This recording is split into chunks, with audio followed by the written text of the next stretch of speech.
ለወራት የተለያዩ የቤት ውስጥ ውህዶችን እየሰራሽ ለፀጉርሽ ብትጠቀሚም ፀጉርሽ ግን ምንም አይነት ውጤት እያገኘልሽ አይደለም። አያድግም፣ አይበዛም፣ ተስፋም አስቆርጦሻል። ታዲያ ግን ውህዱ አልሰራ ብሎ ሳይሆን ምናልባትም የጎደለሽ አንድ ሚስጥር ይኖራል። ውህድ መቀባት ብቻ በቂ አይደለም። የተለያዩ የቤት ውስጥ ውህዶችን ስለተቀባሽ ፀጉርሽ ያድጋል ማለት አይደለም። ሁላችንም የምንፈልገው ረዥም ጥቅጥቅ ያለና ጤናማ ፀጉር ነው። ነገር ግን አንዳንዶች በትንሽ ጥረት አስደናቂ ውጤት ያገኛሉ። ሌሎች ደግሞ ከፍተኛ ጥረት ቢያደርጉም ለውጥ አይተውበት አያውቁም።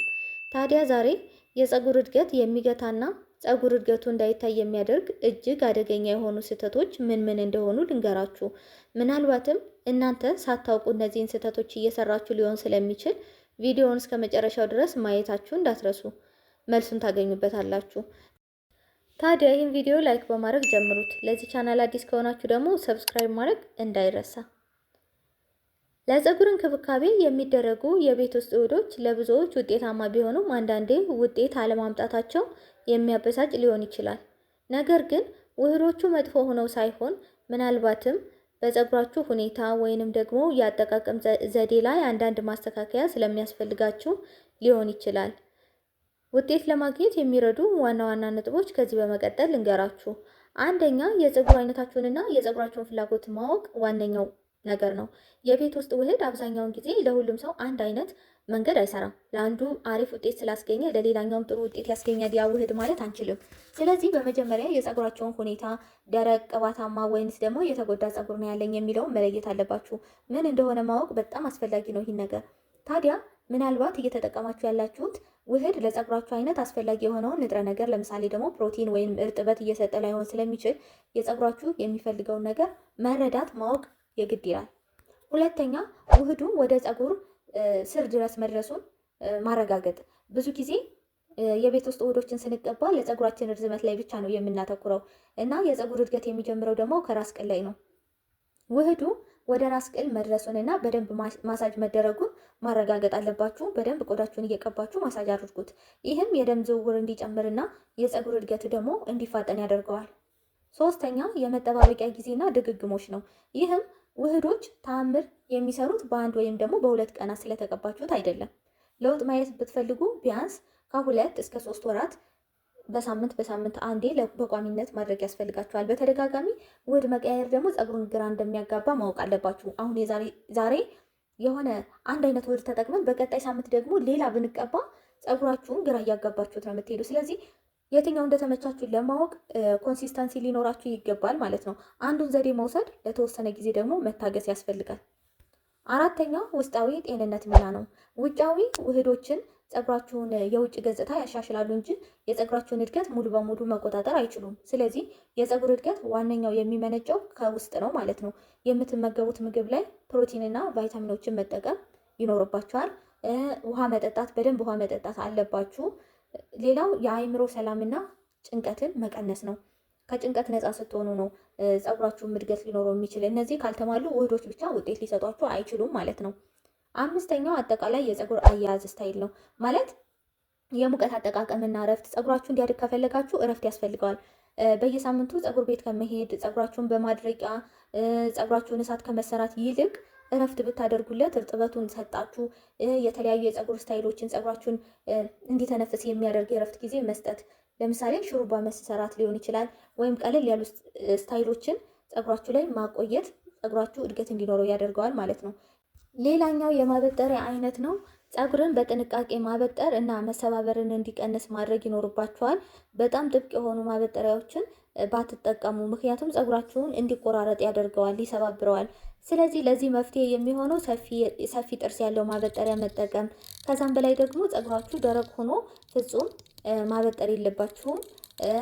ለስለስ ማድረግ፣ ትንሽ እርጥበት መስጠት፣ ሞይስቸራይዝ መቀባት ወይም የተፈጥሮ ቅባቶችን መቀባት ልማዳችሁ አድርጉ ከማበጠራችሁ በፊት ማለት ነው። ሌላው የመተኛ ዘዴ ነው። አብዛኛው ሰው ፀጉሩ የሚሰባበረው ሲተኛ ነው። ስለዚህ የጥጥ ትራስ ላይ ስትተኙ ትራሱ ሽፋን የፀጉራችሁን እርጥበት ይስበዋል እና እንዲሁም ደግሞ በምሽት በምትተኙበት ጊዜ ፀጉራችሁ እርስ በርስ እንዲተሳሰርና ለማላቀቅ ወይም ለማፍታታት እንድትቸገሩ ያደርጋችኋል፣ ይቆራረጣል ማለት ነው። ለዚህ መፍትሄ የሚሆነው የሳተን ወይንም ደግሞ የሐር ሻሾችን አስራችሁ መተኛት ዋናው መፍትሄ ነው። ስለዚህ ውዶቼ ፀጉር ማሳደግ ውድ ነገር መግዛት ብቻ ሳይሆን አያያዝን መቀየር ነው።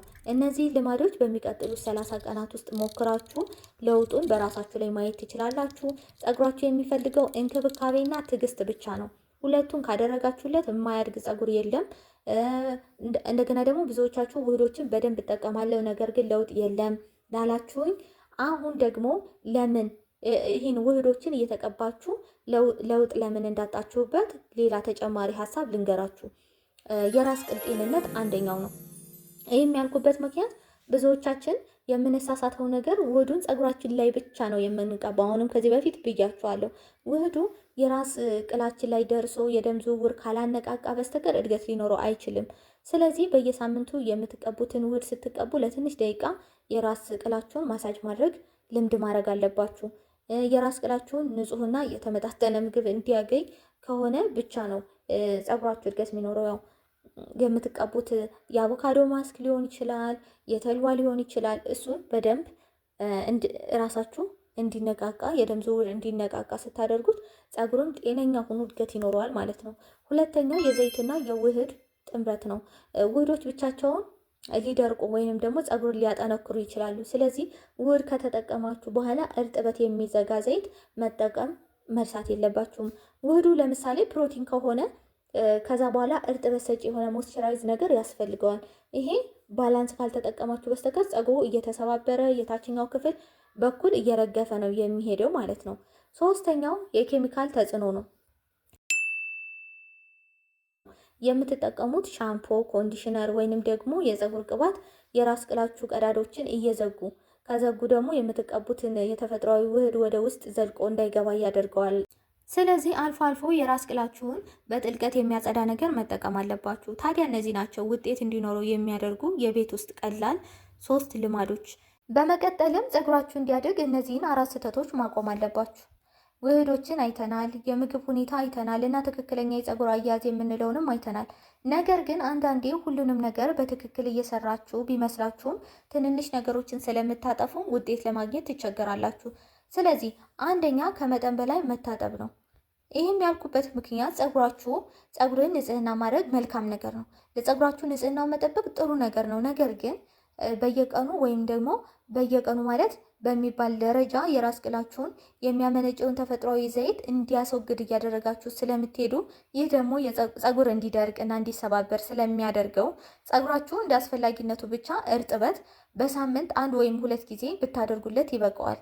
አስፈላጊ ሲሆን ደግሞ ሻምፖ ሳትጠቀሙ ዝም ብላችሁ በውሃ ብቻ መታጠብ።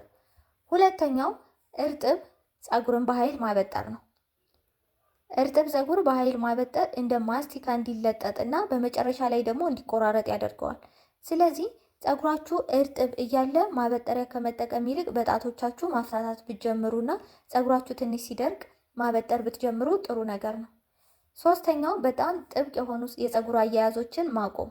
ፀጉርን በጣም ጥብቅ አድርጎ ወይም ደግሞ መጎተት፣ በተለይ ፊት ለፊት ፀጉር ከግንባር አካባቢ የፀጉር ስሮች እንዲዳከሙና ቀስ በቀስም የፀጉር ማነስ እንዲከሰት ያደርጋል። ስለዚህ ፀጉርን በምታበጥሩበት ጊዜ የራስ ቅላችሁን ከመጠን በላይ ግፊት አታድርጉበት። ስታይሎችን ትንሽ ለቀቅ ያለ ስታይል ማለት ማይጎትቷችሁ የራስ ቅላችሁን ማያጨናንቁ ስታይሎችን ብትጠቀሙ።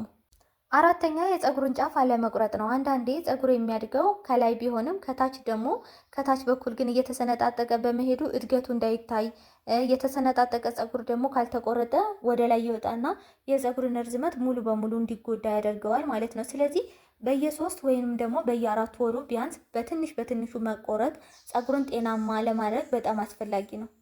ውዶቼ ታዲያ እነዚህን ትንንሽ ስህተቶች ማረም ለፀጉራችሁ ትልቅ እፎይታ ይሰጣሉ።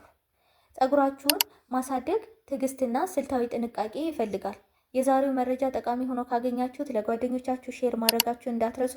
በሚቀጥለው ክፍል ደግሞ የፀጉር እድገት ለማፋጠን ከሚረዱ ተፈጥሯዊ የራስ ቅል ማሳጅ ዘዴዎችን በተግባር አሳያችኋለሁ ማለት ነው።